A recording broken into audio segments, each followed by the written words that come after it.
Ara, a Uachtarán ETBI, agus Gwina Ushgal Ta Falcherovan Tranhona, Minister, President ETBI, distinguished guest, representatives from the Department of Education and Skills, and Shauna Fowlu, General Secretary of the Department of Education and Skills. You're all very welcome here this afternoon to this afternoon session.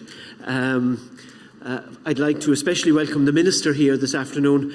We're delighted that he is able to be with us and that he has found time in his busy schedule, as he has in the last number of years, to be with us and to be present with us for our session. For that, we're very, very, very grateful. Firstly, though, I'd like to introduce Councillor Jim Finucane, who is President of ETBI. Jim took over the role of President last year from Pat Gilmore. Jim has brought with him to the role of President his vast experience as Chair of Kerry ETB, coupled with a huge commitment to education, and for that we have been delighted that he has been President with us for the last 12 months. And on your behalf and on my own behalf, I'd like to thank Jim for his calm and assured leadership over the last 12 months at a time of change for ETBI. So without further ado, I'd like to introduce to you Jim Finucane, who will address you.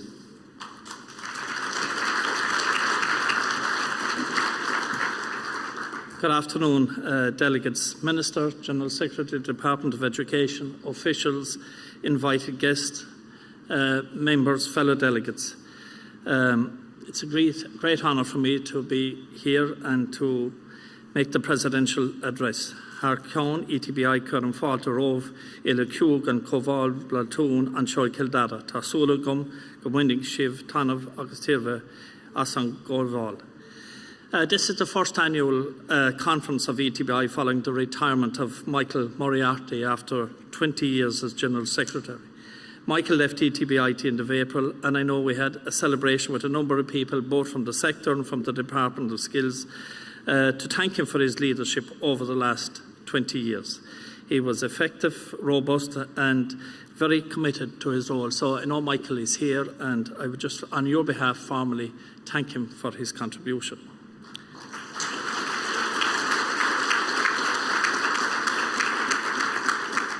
And of course, this is the first annual conference of ETBI following the appointment of Michael's successor, Nessa White. Nessa, she has asked for tolerance and understanding if anything went wrong during her first conference, but I've told her there is no need. I think and I hope that the delegates would feel that the stories, the personal stories we heard of some of our end users, the students, the apprentices, the level of speakers, moderators that we had was of an exceptionally high standard, and I believe it's a format that we should continue with.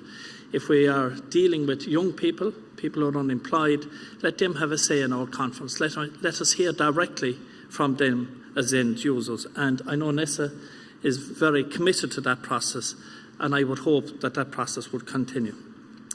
We live in an age of techno-development where society struggles to keep pace with the constant changes, and regulatory bodies play catch-up with a limited number of major multinational companies.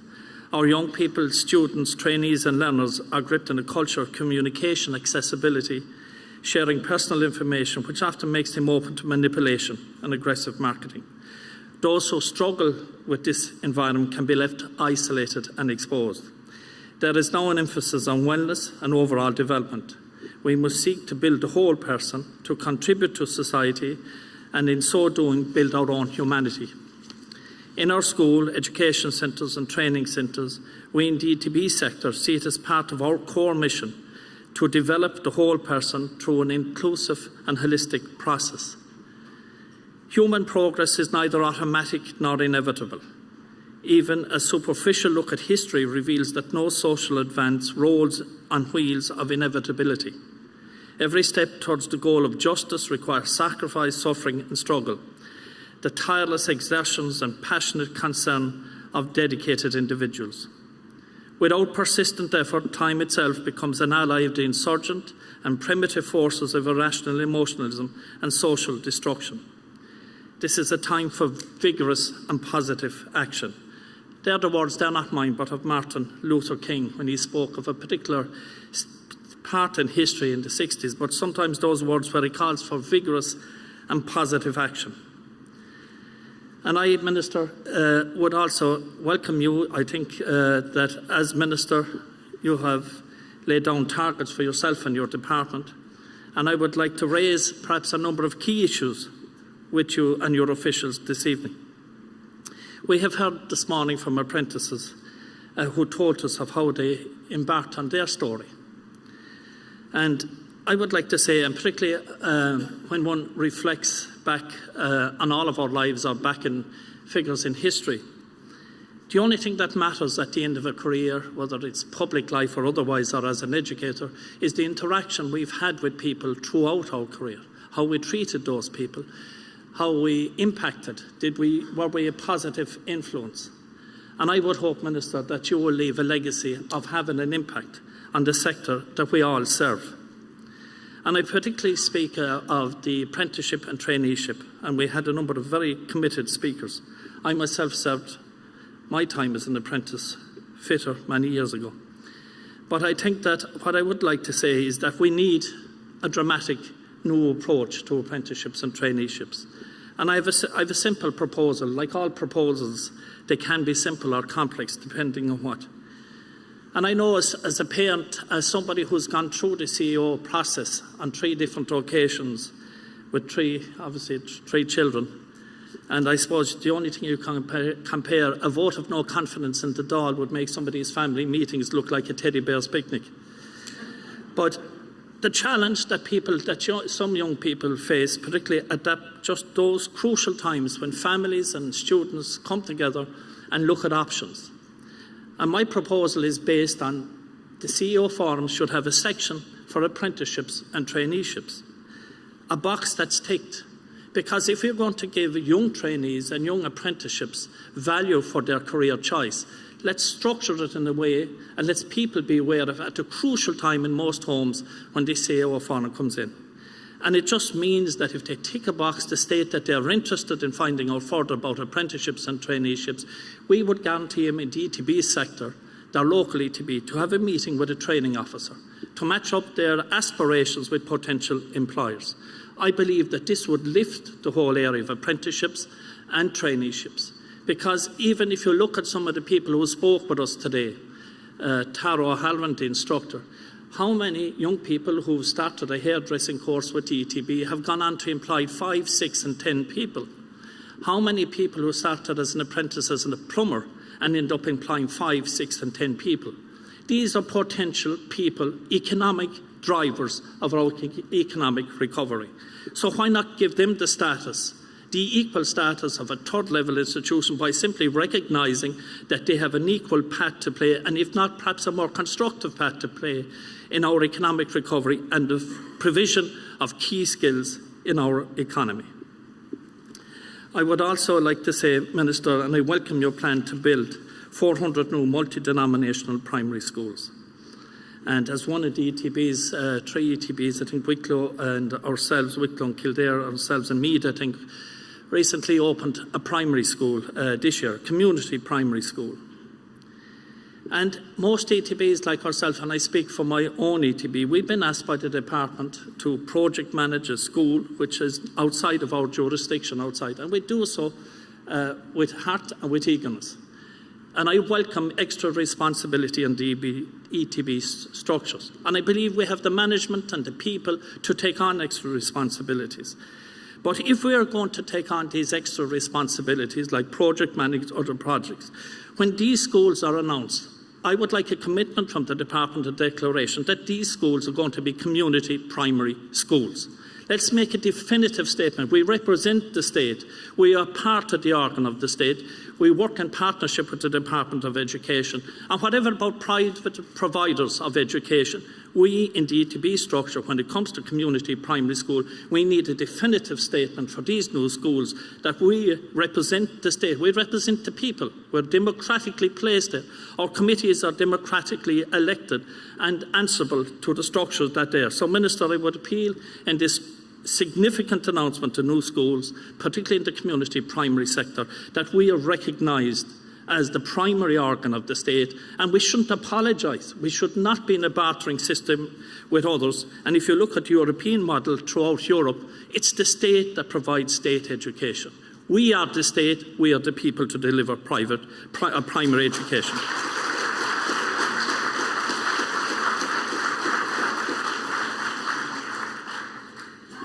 Minister, and again, we have, as perhaps most of our schools and training centres, the challenges facing many young people have become diverse and sometimes more complex. And I welcome the recent announcement again of educational psychologists and so forth, because all these are significant factors in our help. But I would also ask you and your officials to look at the whole area of occupational therapists, to give people that type of backup, that type of some of the problems or challenges that people face and schools face are of a complex nature. And I would look at expanding the role of what we do, because it's important that nobody is left outside the system. It is important to us because in the past, and the history of this sector is going back to the 1930 Vocational Act, we looked after the people that the system was not looking after. Nothing has changed. We've taken up that challenge, and I would continue to take up that challenge. But we must look at new and innovative ways of dealing with the challenges for our teachers and for our instructors, and give the backup. These people enrich our communities. And let's not forget them. They have their contribution to make, and they enrich our communities. But they also are a defining factor to judge our system, to judge our democracy, to judge our... Because if we do not look after those who need that extra help, well then it's a poor reflection on us as a democracy and as an educational system. I would appeal for you to look at those areas. We have many ideas, and we are, if you like, in the development of different approaches. And I have found that over the last 12 months as president of this organisation that we are indeed gifted to be part of it, because we all remember that one teacher, that one person who influenced us. And when you look at, again, the impact that one can make, that those words of encouragement, those words of coming to somebody's assistance when they need it, and particularly in the educational system. You met a number of people this evening, Minister, who got a second chance, who are unemployed and who have new careers. And we're the only group, and this is the magic of this organisation, we're the only group or organisation whose job it is to change people's lives. But we have to recognise it. We can't be burdened continuously by compliance. We know we have a job to do and we have to do our business correctly. But the core of what we do is the betterment of our citizens and building people of the future, and young people who will want to contribute to this society in a positive way.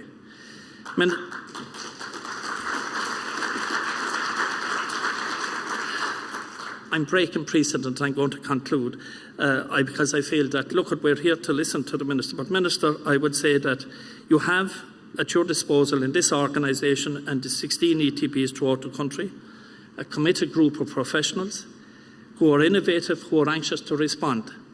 But we also need the department to come and to be upfront with us, to be direct with the public. And I've already outlined my views on community primary schools. But we serve the people. And in serving the people as you do, and you've been a public representative for a good many years, and I know you to be an innovative politician, there is a challenge that I place before you and your department to respond to the needs of this organisation. Give us the tools and the resources, and we will complete the task. Thank you.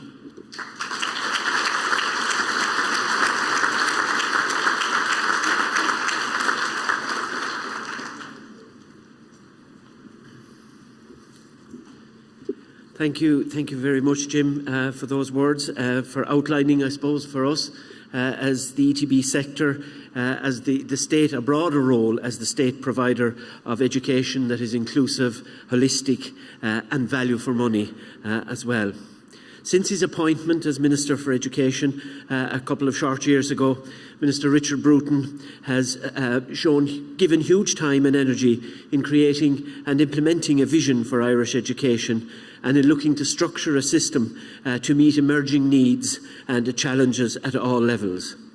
We may not always agree with what the Minister proposes, and sometimes he doesn't agree with what we propose. But we do appreciate that we are all coming from the same commitment to education and the same desire to see good outcomes for our learners across all of the areas in which we are involved. I would like to introduce to you the Minister for Education and Skills, Minister Richard Bruton, TD.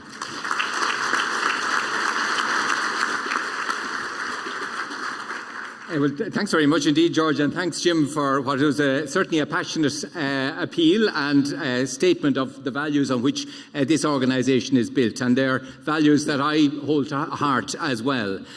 I think you have been through a period of extraordinary transformational change, and you have formed what I believe is the nucleus of an organisation that can drive and seize huge opportunities in our education system. I think it would be appropriate, like you did, to acknowledge the work of Michael Moriarty in the work that he did in those transformational years, when no doubt there were a lot of difficulties as you reconfigured the arrangements across the counties, rebuilt governance systems, and all of the change that was needed. And I'd like to thank him. I've known him nearly since he was 20 years since he took up the post, because around then I was education spokesman. I lost my way for a few years in the intervening years, but came back, and I'm thrilled to be in this post and was very pleased to work with Michael over the last couple of years. I'd also take the opportunity to congratulate Nessa on her appointment. I think it was George Bernard Shaw who said we are made wise not by the recollection of the past but by the responsibility for the future.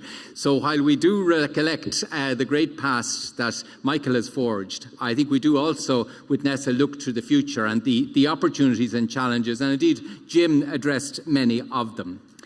I think your choice of theme for this conference, diversity and inclusion, is absolutely apt. I mean, I think that is the big challenge we face in terms of education in these years ahead. We have built a very high quality education system. It's tops in Europe in many categories that you care to look at. The quality of our learners, as you've seen in the likes of PISA and TIMSS and these, we're right at the top of European standards. We have succeeded, particularly through your work in their schools. We've succeeded in cutting the level of dropout in our schools, and we have one of the lowest levels of dropout from education in Europe. But I think we have to make sure that we are reaching out to people for whom education hasn't become the opportunity it could be. And I think that is at the heart of what you have said in setting this as a theme. And I think it's also at the heart of the ambition that I set to have education and training be the best in Europe by 2026, which is only 8 years away. We want to have the best learning environment. We want to have the best environment for including children who come at a disadvantage or with special education needs. We want to have the best environment where ambitious leaders and teachers and staffs in schools can transform their school to serve their children better. As Jim said, any child coming in the gate of the school should have their life enhanced. And that should be the primary preoccupation of our schools. But we also need to build bridges to that much wider world that's outside. Put out our connections to employers, but also to people who find it too hard to get on the rung of education. I know you've had some inspiring stories here of people who did go the education path. And it's one of the great privileges that I've had to see, particularly in your sector, people who perhaps lives were enclosed and foreshortened in many ways, their chance to fulfill their potential, the chance to help their children with their homework were limited by the sort of education that they got in the past. And to see the way their lives are transformed and the windows thrown open, the light shine in as a result of programs that you have put on. It's a great thing to be proud of, and it's something that we want to see more of. As you know, each year, just around this time of year, we invite people to make submissions to our Action Plan for Education 2019. We will shortly start to formulate that. And while I will comment on some of the suggestions Jim has made as I go along, I would say we are an evidence-based policy-making department. We assess any suggestion that's put into us on the merit of the evidence that's put up. We're willing to take chances on new ideas. We will cull them if they don't work. And it is, I would invite you, Jim, and the ETBI to look at, what can we do in 2019 to shift the dial on some of these areas where we do need to pick up our performance. And I really look forward to your submission.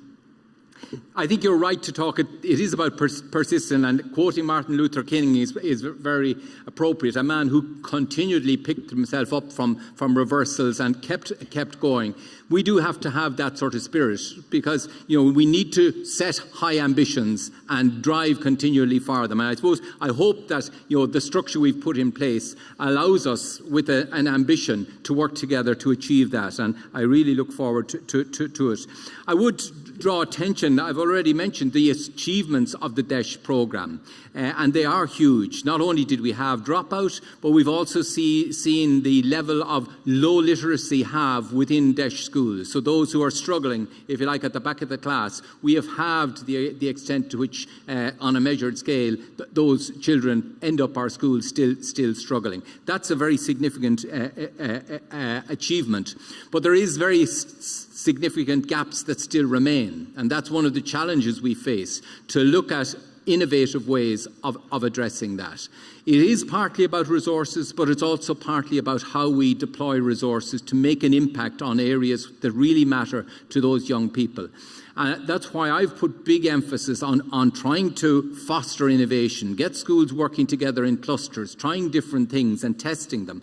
Because we can't design in Marlborough Street some scheme that will answer these problems. So often they are locally designed and delivered, but we can learn from them and replicate them and mainstream based on those successes. So I'm really keen to see, particularly in the DESH area, that our department supports innovative work that DESH schools take on to shift the performance on some issue that they believe is important to their students. Another group which, of course, I know is of concern, and that is our traveller community, where there are really low levels of education participation and completion, and it is a challenge to all of us. We are pleased to be participating in a TUSLA-led initiative to seek to improve attendance among travellers, but I've also asked the NCCA to look, after we've made a decision to recognise traveller ethnicity, to look at the curriculum and to see, are we respecting the history and culture and making our curriculum one that can be inclusive for children who come from the traveller background, so that we do make the efforts of change to respect that. I think on the theme of curricular reform generally, I'd like to thank your sector for the pioneering work that you have been doing in implementing the junior cycle reforms. I'm a big believer in the merit of the changes that are involved. I know there have been issues, and I respect the difference and the concerns that people have about some of the assessment methods, but I think the concept behind the junior cycle reform is really important.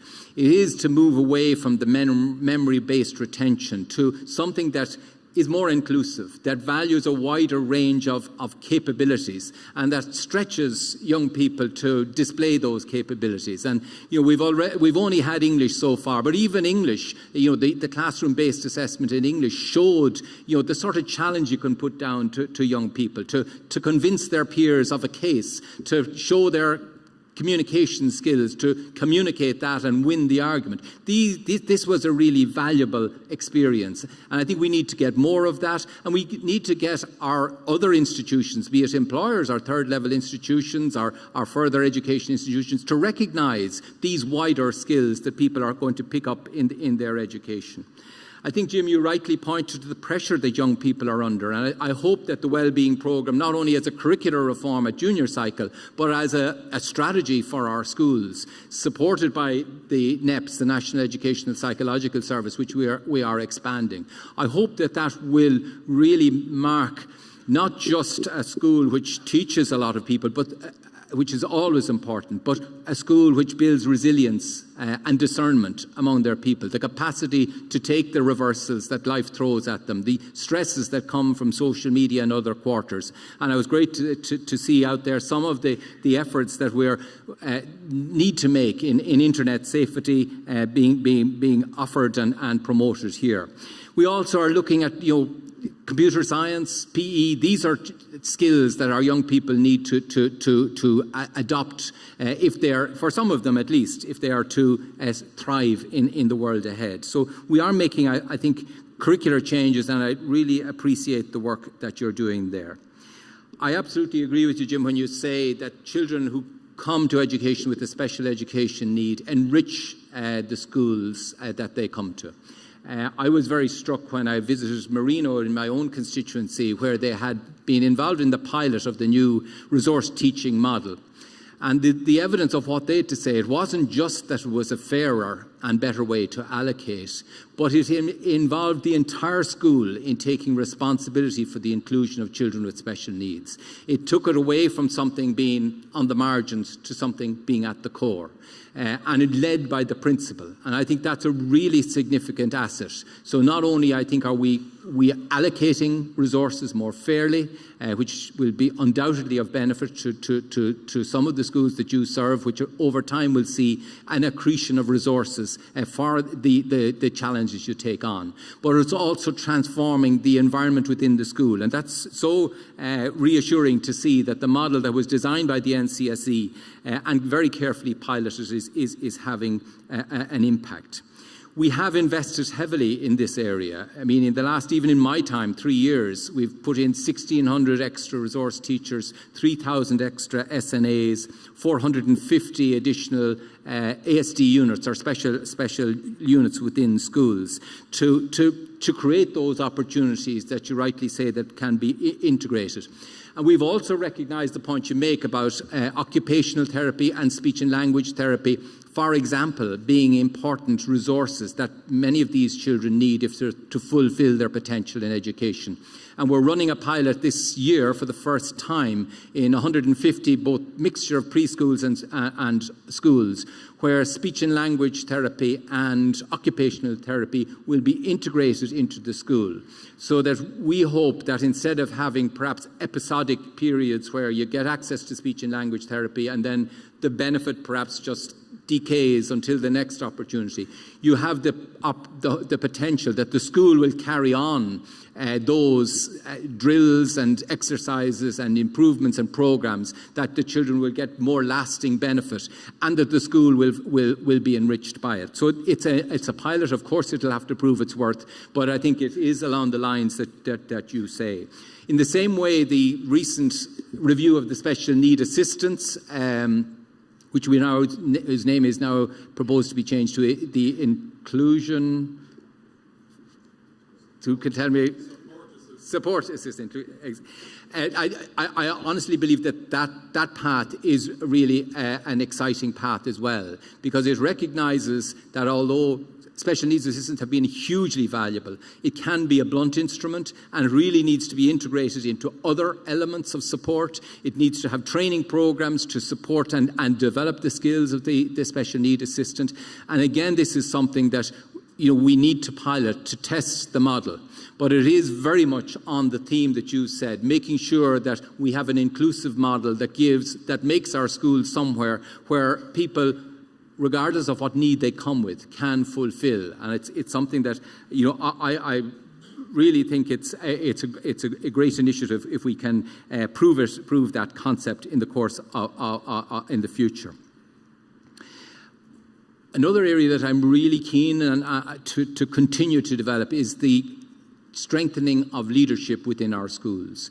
I think if you talk about anything that makes a difference, there's two things that make a difference to a child's: the experience of their teacher. And teachers, we all know, we've all had access to teachers who just transform our view of things. But also leadership within our schools. can be equally transformative. A strongly motivated school that's looking at its performance, that's testing itself against best practice, that's such an asset. It creates such a valuable environment to work in. It motivates people, it stretches people, and it's very much, as you quoted Martin Luther King, the sort of effort that's needed to succeed. And we want to make that opportunity more of a reality in more of our schools. The Centre for School Leadership now this year, I understand, I think there will be 1,000 principals who will get either coaching, mentoring, or an opportunity to do a postgrad. That is a real investment in upping the capability of our leaders to lead. I believe that also the recent negotiation with the trade unions of a new leadership model, where there will be more distributive leadership, more flexibility in the way those posts are assigned and the responsibilities they take on and report upon. That is a really breakthrough agreement. I think it is liberating the management structure of our schools to be more flexible for the future. And we've backed that with 2,600 new assistant principals that we've appointed this year. But it is a model that we need to breathe life into. And I hope that through these new posts, through the Centre for School Leadership, but also some of the other investments that we've made, like the restoration of guidance counsellors, the support for a wellbeing strategy. These are things that can, with strong leadership, we can take what are concepts designed from best practice and turn them into realities in our schools on the ground. Again, as you rightly recognise, Jim, we have been making changes in our legislation to recognise that Ireland has changed and the expectations of citizens have changed with it. And I'm very proud that we were able to get, in the end, pretty much all party agreement to our admissions bill, which has been really significant in the context of diversity and inclusion, as you rightly set as your theme. It's doing away with things like waiting lists, which were giving an unfair advantage. It's recognising that in the area of special need, the NCSE needs additional powers to make sure that schools take their responsibilities for pupils. It also recognised that the NCSE may at times, in particular circumstances, need to require a school to open an ASD unit. These are measures in our legislative framework that's making admission fairer. We've also recognised that the place of religion being used as a criterion in oversubscribed schools, it's no longer appropriate. Now, this is obviously an issue more for primary schools, of which you have only 14, as you rightly pointed out, all of whom have an open policy on admission. But I think we have to recognise that, and I think the solution that we've come up with, where in 95% of schools, religion will not be an issue to be considered in the event of overprescription. It will only be considered where a child of a minority religion seeks access to an education of their ethos. And I think that's fair and balanced. We're trying to make sure that all parents get as fair as possible access on equal terms to our education system.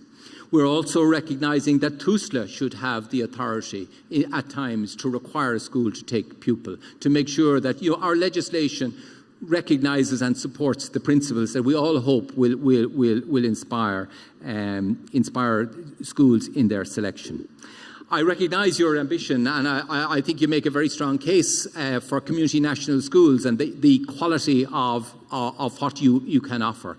With Seamus, I've been in Sagart at one of the community national schools and visited a number of them over the past 12 months indeed. And they are fantastic schools. They offer a fantastic ethos. But I suppose we have to recognise also the role of parents in making choices and in influencing choices. And the model that we have used has always sought to give parents a role in making those choices. I see the point you make about, we are the state, and of course it would be good to have more state schools than we have, but I think parental choice has to be recognised. And while, I certainly hope that we will see more and more community national schools, the 14 is only a small flotilla. I hope you'll be building an admiralty over time, but I suppose you have to respect the role of parents in selecting who should be patron, and I think we will seek to include parents in all such decisions, whether it be in the case of new schools or indeed where schools are being released under the reconfiguration process. The other thing that I'd like to celebrate with you and thank you for is the huge work you've been doing in opening up new pathways within education. It's one of the areas where, in the crash, traineeships and apprenticeships dropped to, I think, just 5% of young people got an opportunity to participate. We've set a target of 20%. That's a big, ambitious target, and we want to get there. And I'd like to thank people here for facilitating the new traineeships, the new apprenticeships. I think we will have 20 apprenticeships in place, new ones. We have a number of new traineeships in place, and we want to continue to roll out that ambition. We also want to outreach to employers to make sure that these really exciting learning pathways engage more employers in them. Some of them we haven't seen the number of employers come on board that we want to see, and we want to see more champions and advocates promoting those among employers. I like your idea of having something on the CAO where people could indicate their level of interest. The difficulty, as you know, is that it's different. You can't just apply for an apprenticeship and look at your points and get given a place, because an apprenticeship is an employment contract with an individual employer. But I think, as you say, signalling an interest and being open to get access to what are the opportunities is something really valuable. And I know that Paul from Sullus, one of the things we are looking at now as we build, I suppose, the critical mass, we've moved from the 27 traditional apprenticeships to hopefully 20. We'll have 20 additional ones very shortly. That is a huge step forward. We now have a product that we can start to promote, and we do have the ambition to create the sort of portals and structures where people can get easier access, get a better understanding of it, and it's something that we are very keen to promote. Some of the larger sponsors of new apprenticeships, they are open to taking applications and doing some screening. Some of the smaller ones wouldn't have that capacity, and how we the matching of applicants with employers will always be that little bit more complex than in the CAO. But I think we should look very seriously at your idea, because it does show the equal value that we put on the two pathways. And I think that's something that we need to make a clear statement. These are pathways. Earn as you learn is a very valid pathway. It embeds learning within real experience. And I'm sure, I think I probably quoted here, because when we were down in Kerry one year, and Lieber told me that they, as a German company, recruit more of their top executives from the apprenticeship stream than from their graduate stream.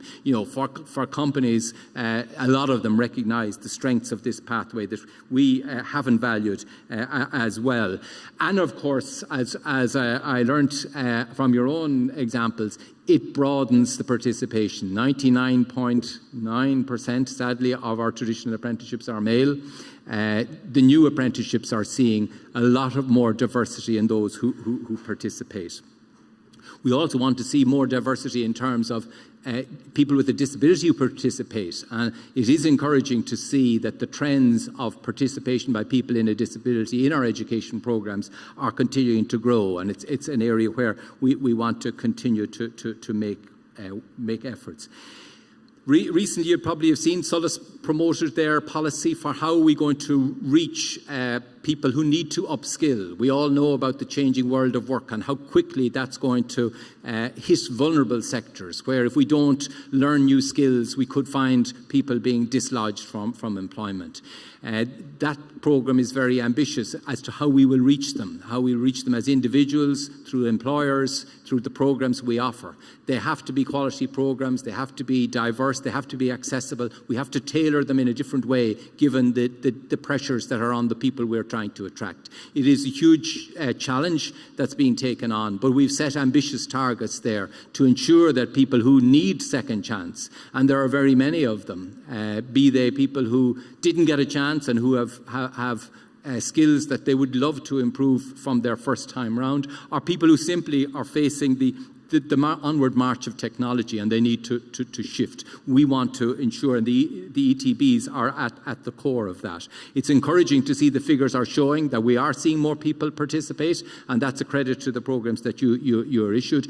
But we also have to make sure that those programs are highly relevant. And I know that's a real challenge in a rapidly changing economic environment where no one can predict with absolute accuracy how technology will impact on different sectors. We've to try to develop programs that will give people resilience to deal with various possible changes of direction. The last thing I'll say in conclusion is recently we published the National Development Plan, and I was thrilled that it is a real statement of ambition about how we see in this country talent being an area where we invest to transform our community.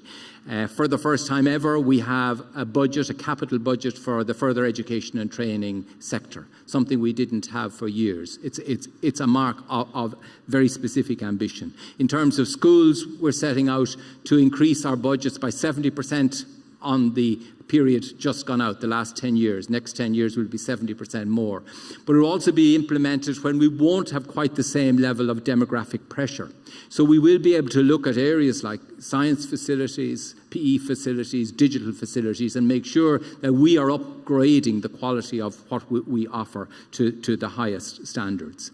That plan also recognises, and I think it's the biggest statement that's made in that plan, it recognises that we must redress the growth in the country. We must contain the growth in Dublin and see faster growth in our regional centres and our regional communities. That's a huge statement of ambition. But this time round, we believe that by putting our investment into the infrastructures, we can make that a reality. And none of those infrastructures is less important than the education infrastructures. Between your own, the ETB network, the technological university network that we hope to build, and the higher education network, we need to build magnets of skill and capability that allow those regions not only to be self-sustaining, to support the sectors that are strong within them, that to provide the rich skill pools that will act as magnets to new investment. So I'll conclude as I started. I'd like to thank you for the huge effort that's gone into the last number of years of creating the ETBs, your ambition for the future. But I think the years ahead are going to be absolutely pivotal. If we want to be able to withstand the challenges that come our way, be they Brexit or from any other source, it is in the quality of the talent that we create. That's the bedrock on which we build the adaptability, the flexibility of our model to respond to change. And you will be central in that work, from the very earliest years at primary right through to further and second chance education. So I'd like to thank you for your work, in lively appreciation of the work that I know you'll be putting in the year ahead and the years beyond that. Thank you.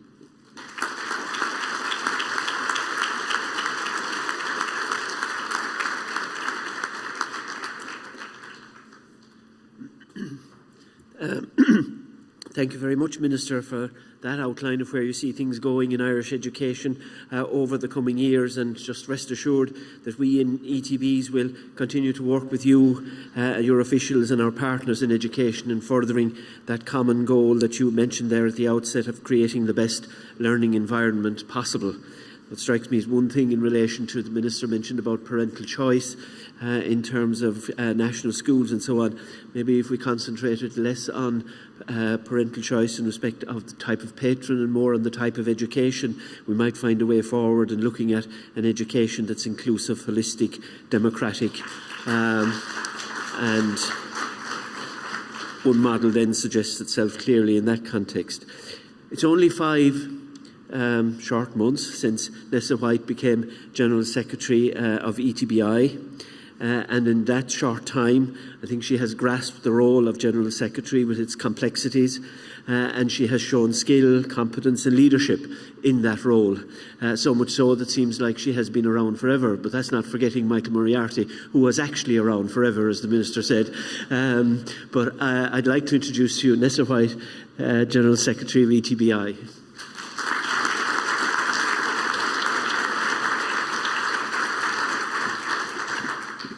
Evening, everyone. Minister, President, delegates, colleagues and guests. Minister, on behalf of ETBI and all in attendance here today, I would like to take this opportunity to thank you for taking the time out of your very busy schedule to attend today. We welcome your approach of evidence-based policy making, and we would like to work with your department, as we do in all areas, to continue to improve our performance.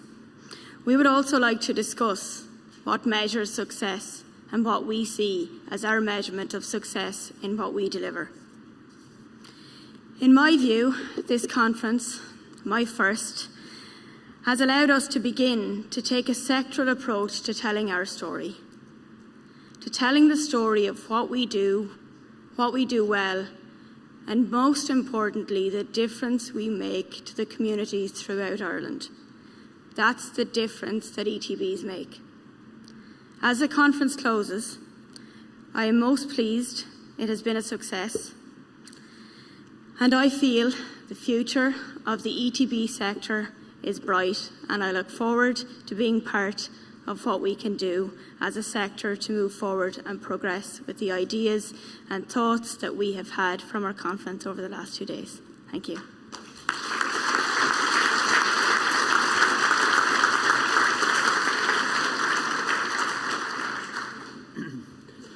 Thank you very much, Nessa. Could I ask the President of ETBI, Councillor Jim Finucane, to make a presentation to the Minister as a token of our appreciation for his presence with us here this afternoon.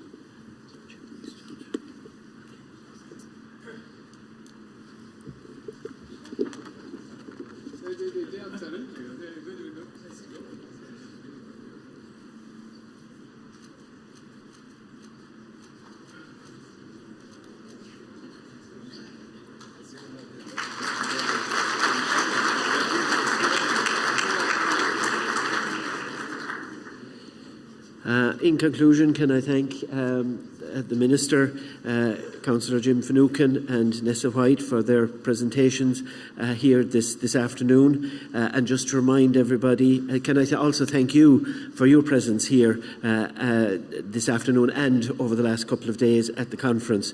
Thank you very much.